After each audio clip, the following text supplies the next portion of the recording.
नमस्कार, मैं रजनीकांत, आप सभी का बहुत बहुत स्वागत है। किसान आंदोलन थमने का नाम नहीं ले रहा है। नतीजा सबको पता है कि कैसे विफल होता जा रहा है। सरकार से बात करने की कोशिश की जाती है, किसान नेता, केंद्रीय मंत्री आपस में बैठकर बात करते हैं। रविवार को भी बैठक हुई, 5 पर एमएसपी देने की बात होती है, जिसे किसान खारिज कर देते हैं। कहते हैं ये जो मांगे हैं वो इनके हिसाब से नहीं, किसानों के हित में नहीं है, क्योंकि यह आंदोलन अब सिर्फ पंजाब, हरियाणा और उत्तर प्रदेश का नहीं है, पूरे देश के किसानों के हित की बात हो रही। इसलिए सरकार के फैसलों को हम नहीं मानते हैं, इससे बहुत बड़ा नुकसान होने वाला है। तमाम चीज़ें हैं, रास्ता बंद है, बॉर्डर पे तनाव काफ़ी बढ़ता ही जा रहा है। किसान जो है, अब उन्होंने स्पष्ट कह दिया कि अब वो सरकार की कोई बात नहीं मानेंगे, 21 को दिल्ली कूच करेंगे। पूरी तैयारी की जा रही है, हर जगह से किसानों को बुलाया जा रहा है, अपील की जा रही है कि किसान आंदोलन में शरीक हों। तमाम चीज़ें हैं। इधर सरकार ने भी पूरी तैयारी कर रखी है, दिल्ली में एंट्री किसानों की ना हो सके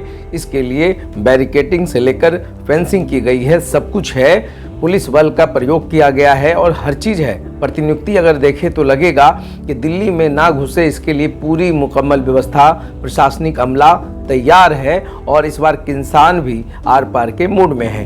क्या कुछ चल रहा है और इस तमाम चीज़ों पर देखिए, इसका राजनीतिकरण भी हो रहा है। ये भी समझना होगा कि आखिर जो ये आंदोलन किसानों के द्वारा की जा रही है, सरकार से बात करने की कोशिश की जाती है। सरकार कहती है कि सभी फसलों पर एमएसपी लागू करना एक आर्थिक बोझ की तरह हो जाएगी, जिससे सरकार उबर नहीं पाएगी। मतलब कुल मिलाकर देश का ही नुकसान होगा अगर एमएसपी लागू किया जाता है। जो एडिशनल खर्च है वो कहाँ से मेंटेन होगा? तमाम चीज़ें हैं। 5 पर तो उन्होंने कह दी, अब इस प्रस्ताव को ठुकरा दिया गया है। अब हम जानने की कोशिश करते हैं कि क्या कुछ होगा। इधर तमाम चीज़ें, तैयारियां हैं, गोला से लेकर तमाम ड्रैगन जो ड्रोन कैमरा है, हर चीज़ से निगाह रखी जा रही है। आपको ही पता है कि इतने दिनों के आंदोलन में कई दफ़ा जो है बहुत भयानक झड़पें हुई हैं किसान और पुलिस वालों के बीच में, और जिस तरीके का माहौल बनता जा रहा है, अब किसान भी घबराने लगे हैं कि क्या कुछ होगा। हम अब बात करते हैं, किसान नेता हैं जगदीश सिंह डल्लेवाल। अब उनका क्या तर्क है वो सुनिए। वो कहते हैं कि कोई भी एडिशनल खर्च नहीं होता है। जो पाम ऑयल बाहर से सरकार मंगाती है विदेशों से, अगर वो अपने ही किसानों को कह दे और किसानों को अगर ये अनुमति दी जाए तो जो 1,75,000 करोड़ का खर्च है वो बच जाएगा, वो किसानों को मिलेगा और कोई आर्थिक जो बोझ की बात कह रही है सरकार वो नहीं होगी। अब पाम ऑयल की जगह विकल्प क्या हो सकता है? किसानों को तेल बीज फसलें उगाने के लिए कहा जाए।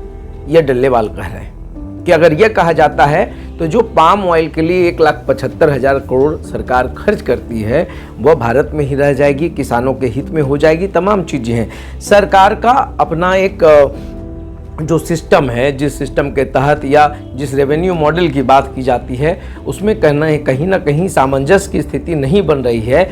इधर किसान नेता पूरे मूड में है, वो चाहते हैं कि इस बार का आंदोलन जो हो विफल नहीं होगा। 6 महीने की पूरी राशन के साथ जो किसान हैं शंभू बॉर्डर पे डटे हुए हैं। इधर हाई कोर्ट ने कहा है, पंजाब हरियाणा हाई कोर्ट ने, कि किसी भी तरीके से आपको जो व्हीकल एक्ट है उसका उल्लंघन, उसको तार करने नहीं दिया जाएगा। सड़कों पर ट्रैक्टर और ट्रॉली का कोई काम नहीं है। ये किसी न किसी तरीके से जो किसान दिल्ली के अंदर आना चाहते हैं, अब उस पर हाईकोर्ट ने भी कह दिया है कि आप अपना आंदोलन करें, मगर आंदोलन का भी एक दायरा है। आप दायरा से निकल के आंदोलन नहीं कर सकते हैं, ट्रैक्टर ट्रॉली सड़कों पर नहीं दौड़ा सकते हैं। ये जो पूरा ट्रैफिक सिस्टम है वो चलमला रहा है, तो इस पर हाईकोर्ट सख्त है। और हाईकोर्ट के आदेश के बावजूद भी किसान हर जगह से जो है शंभू बॉर्डर की ओर कूच करने लगे हैं, रवाना होने लगे हैं। क्या कुछ होगा? इतना भयावह स्थिति बनती जा रही है। आखिर इसका जो राजनीतिकरण हो रहा है उसका निराकरण कब होगा? केंद्र सरकार के अपने जो फैसले हैं या उनकी जो मजबूरियां हैं, मिल बैठ करके किसान नेता, कांग्रेस या विपक्ष जो आज हमलावर है बीजेपी पर, और जिस गन्ने पे बात हो रही है कि स्वामीनाथन रिपोर्ट जो है C2+50 छोड़ करके 100% इसकी गारंटी दी जाए।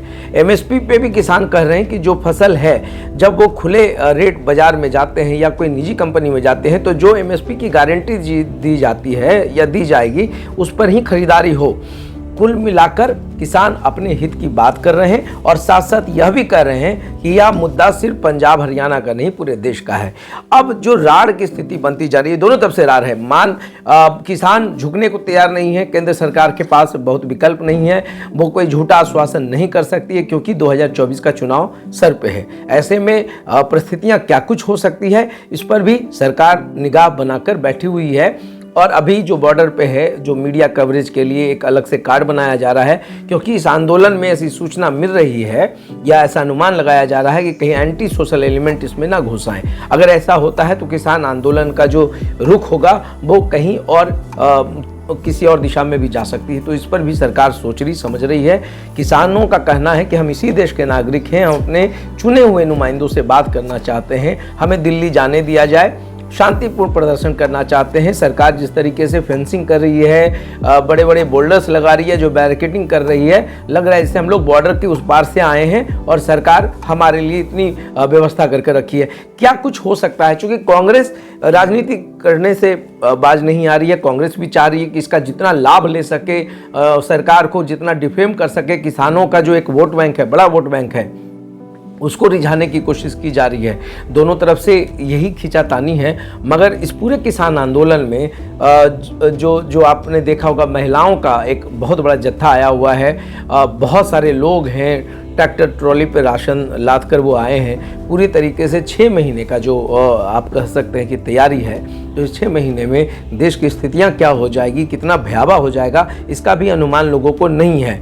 और इसका सीधा असर जो है अन्य राज्यों पर पड़ेगा, क्योंकि जब बॉर्डर सील होंगे, जब आंदोलन बड़ा होगा, तो जो सामान अन्य राज्यों में जाते हैं उसके दाम दुगने हो जाएंगे। इस पर भी तमाम लोगों को सोचना होगा। वीडियो बनाने का कोई ऐसा मकसद नहीं होता है कि आप किसी एक जो आप कहते हैं कि संस्थान को आप टारगेट करते हैं। अगर किसानों की बात हो रही है तो सरकार के भी हित की बात हो, जो रोड्स पे लोग ट्रैफिक जाम में फंस रहे हैं उनके भी परेशानियों की बात हो, एक निराकरण हो, एक समाधान हो। ऐसे उग्रता में नुकसान देश का ही होगा, नुकसान उन लोगों का होगा जो काम पे निकलते हैं, जिनकी अलग अलग परेशानियां हैं। सब कुछ को समझना होगा।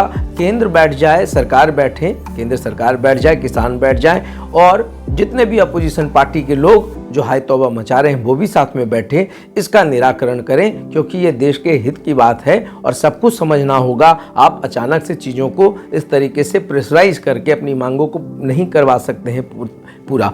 तो ऐसे में सब कुछ समझना होगा। और आपको ही पता है कि जब कांग्रेस के पास ये विकल्प था तो उस वक्त कांग्रेस रिफ्यूज़ कर गई थी C2+50%, या जो स्वामीनाथन का रिपोर्ट था उसको लागू करने में कांग्रेस भी पीछे थी। आज भले इस मुद्दे पर राजनीति कर रही हो कांग्रेस, मगर अगर उन दिनों किसानों की समस्या को सुन लिया जाता तो आज यह स्थितियां नहीं बनती। कुल मिलाकर के चाहे वो सरकार, केंद्र सरकार पक्ष सत्ता में हो या विपक्ष हंगामा कर रहा हो, जिनकी भी सरकारें रही हैं, किन्हीं ने किसानों के हित में बात नहीं की है।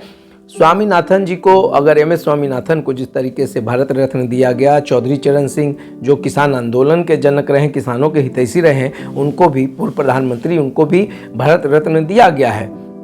समान चीज़ों को देखना होगा, समझना होगा। किसान आंदोलन का रुख कहीं भयावह ना हो, इससे पहले सरकार कुछ बेहतर विकल्प निकाले। तो देखते रहिए सार्थ। बहुत बहुत धन्यवाद।